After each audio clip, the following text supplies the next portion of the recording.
Alors, Santé Canada, il y a maintenant plusieurs mois, s'est attaqué aux gras trans. Alors, les gras trans, sachant que c'était des mauvais gras pour la santé cardiovasculaire de la population, a suggéré de réduire au maximum les acides gras trans de nos produits alimentaires. Et la compagnie québécoise Leclerc, donc je pense que tout le monde connaît leurs biscuits, leurs fameux biscuits, les biscuits Leclerc, a été l'une des premières compagnies à retrancher de leurs produits les gras trans. Et donc, on leur dit bravo parce qu'ils ont été un peu pionniers dans ce domaine-là.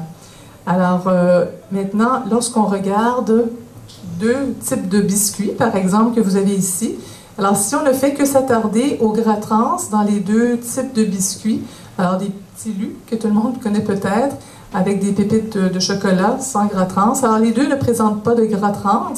Par contre, le biscuit de gauche contient 2,5 fois plus de gras saturés que le biscuit de gauche avec 1,5 g. Alors, ce n'est pas uniquement le gras trans qu'il faut regarder, mais également les gras saturés pour des apports en cholestérol qui sont non significatifs ou très peu. Donc, les étiquettes, regardez à la fois les gras trans et les gras saturés. Que dois-je adopter une alimentation contenant le moins de gras possible? Est-ce que c'est vraiment ça qu'il faut essayer de viser? Bien, pas nécessairement, alors parce qu'on sait maintenant qu'il faut réduire les gras saturés, mais il faut les remplacer par autre chose. Et ce qu'on suggère, c'est de les remplacer par les graisses insaturées parce qu'elles contribuent à diminuer le taux de cholestérol lorsqu'elles sont substituées aux gras saturés et gras trans de notre alimentation. On les retrouve où, ces gras insaturés? Alors, dans les huiles végétales, dans le gras des poissons, dans les noix, par exemple. Alors, il y a beaucoup d'aliments qui sont d'origine végétale qui contiennent principalement des graisses insaturées. Alors, si ce sont des bons gras, puis-je en manger à volonté? Alors, c'est la question qu'on pourrait se poser. Alors, je vous présente ici les nouvelles croustilles. Les nouvelles croustilles qui sont composées, alors si on décortique le sel de croustille, ça c'est composé d'une pomme de terre, avec ici, vous verrez, c'est 4 cuillères à thé de margarine non hydrogénée, parce que l'étiquette nous dit qu'il n'y a pas de gras trans, très peu de gras saturés. Mais ne nous dit pas tout, parce que si on regarde la valeur nutritive, alors on se rend compte qu'il y a 340 calories dans mon petit sac, et non pas un gros format, mais un petit sac de croustilles ici.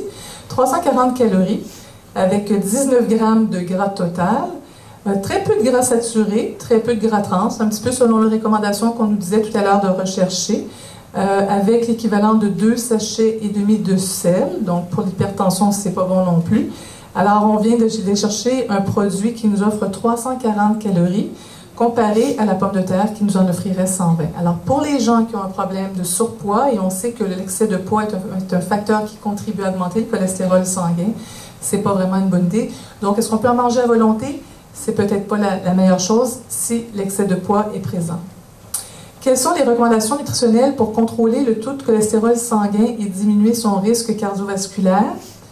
Alors, la première des choses, c'est d'essayer d'aller rencontrer les recommandations du Guide alimentaire canadien qui ont changé par rapport aux fruits et légumes, qui sont souvent déficients au Québec comme au Canada.